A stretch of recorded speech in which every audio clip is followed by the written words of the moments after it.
how Jim Cornette and Paul Heyman are different and how they are the same. Have you seen this article? I have not seen this. And I'm wondering who had that much time to figure out how all the differences between me and Paul Heyman. This was written by Joey Haverford. Here's the article. I'll go right to the list. Number 10, you guys are different in regards to romance in wrestling. The view of storytelling in wrestling sees Jim Cornette and Paul Heyman having different approaches to the romantic side. What? Hold on, I gotta stop right there. Wait, when you were learning how to book, did you talk to different people about the romantic side and how to incorporate that into the show? Well, that's the first thing that I would ask Jerry Jarrett, Bill Watts, Dusty Rhodes, whenever I got to a new territory, I'd say, well, how are we booking our romances here in this territory? What the fuck? Please enlighten me further on this. Cornette has never been found, I think he means fond. Cornette has never been fond of having romance in wrestling and even criticized the appeal of Miss Elizabeth during her time with Randy Savage. Heyman has gone the opposite route and clearly loves booking to that side of things when running a show. ECW had the women involved in romantic angles and love triangles. Oh, boy. Heyman showed he still loves that storyline when having Lana, Rusev, and Bobby Lashley in a love triangle when running Raw. Well, Paulie's love stories or romance or whatever, basically every time you turn around, there's some kind of lesbian three-way or Kimono Wanalea is going to do a striptease or these two girls are both after this guy, but secretly they're still fucking, mashing minges with each other and all this shit. No, we never could have put anything like that on television in Smoky Mountain Wrestling in East Tennessee or Virginia. We never would have put that on OVW television in Louisville. We did do, for example, in Smoky Mountain Wrestling, as you'll remember, the reason why that Brian Lee switched heel and betrayed Tracy Smothers and turned on him and cost him, I believe, the Smoky Mountain heavyweight title because Brian Lee had been enticed to go over to the dark side once that he saw Tammy Fitch in her string bikini. And she made offers to him. And that's where Tracy's promos were. What was it, Brian? Was it the belt? Was it the girl? Was it the money? Because that's what real guys can understand a friend of theirs stabbing them in the back over. Maybe not the belt. The belt means money and girls. And that's what causes fallout among friends and people to become mad at each other. So that's the kind of romance that you do in wrestling. And Paulie wanted to do, again, all of the, the lesbian fucking love triangles and tomfoolery that he thought was edgy and for young people. And I think he tried to do some of it in OVW, the brief period of time that he got kicked out of Stamford, and I'd been kicked out of there because he wanted to be in Stamford and I wanted to be here, so they couldn't have either one of us happy, so they sent him down here to book OVW.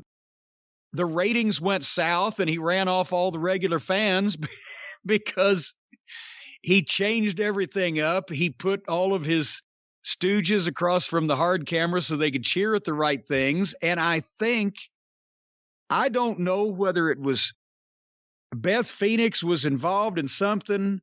I can't remember who it was. I didn't watch the show at that point in time, but people were telling me it ran them off from going to TV because it was too Northeast, too sexy, too risky, and they didn't like that the guy was fucking both the girls and the girls were both fine with it or whatever.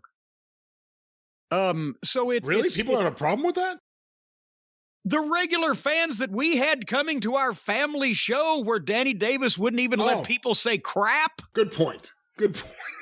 Old Donna, 50-something years old, had been coming to wrestling for 40 years, didn't want to see hot lesbian action. That was the thing. Paul didn't make his product fit the audience. He started out in a place in Philadelphia where the product that he wanted to do fit the audience, and then he assumed that everybody else and everywhere else in the country was going to like that kind of shit. And it didn't fly in the South because people didn't get it. They didn't understand it. Why the fuck is all this foolishness going on in the middle of our wrestling? But so anyway, that's the difference in Rome. And then I had, when Jackie Gata and Nikita were involved with the Revolution, I had, oh, God damn, which one was first? Well, there was a variety of personal intrigues in that whole relationship with Doug Basham and Rob Conway and the Damaja and Nikita and Jackie Gata, and Johnny Spade was the stooge in the Revolution and blah, blah, blah. But the point is, each guy, Damaja and Basham, it was trying to run the Revolution, had their own girl. And then finally, I believe it was Jackie that turned and stabbed the Damaja in the back. And everybody can understand that. No good bitch stabbed me in the fucking back after all I'd done for her. That's the kind of romance you have in wrestling. You don't have people in love with each other and or fucking perverted sex fucking angles are for after the goddamn show, not on it. And you don't have people in love with each other and all smoochy kissy because it's fucking wrestling. So the women are there to stab men in the back just like they are in real life and cause conflict. The best is still how Paul got out of Beulah McGillicuddy announcing she was pregnant. You want to talk romance and wrestling, and the things that, because they had never been done in wrestling, they were acceptable, but now you look back, they made no fucking sense. Tommy Dreamer, it turns out, got Beulah McGillicuddy pregnant shortly after he had last pile-driven her. Because remember, he was regularly pile-driving her because she was with Raven. Yeah. And then it turned out she wasn't pregnant. She was having an affair with Kimono Wanalea. And then Tommy announced he's okay with it because now he's going to fuck both of them. It's the stupidest thing ever. And that wasn't going on TV in Tennessee or Virginia, and it wasn't going on TV in Kentucky, and it wasn't going on any TV that I would have anything to do with, and it's fucking ridiculous.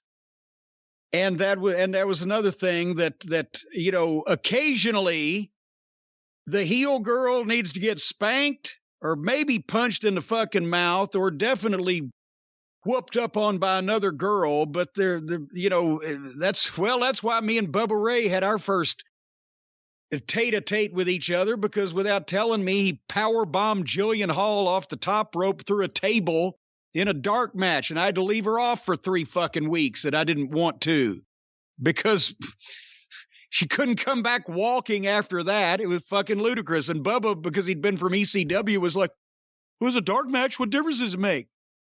500 people out there saw it. The same 500 people are going to be at our TV next week that can't see her now. Differences in philosophy. I guess that's what this article is about. What was the next piece?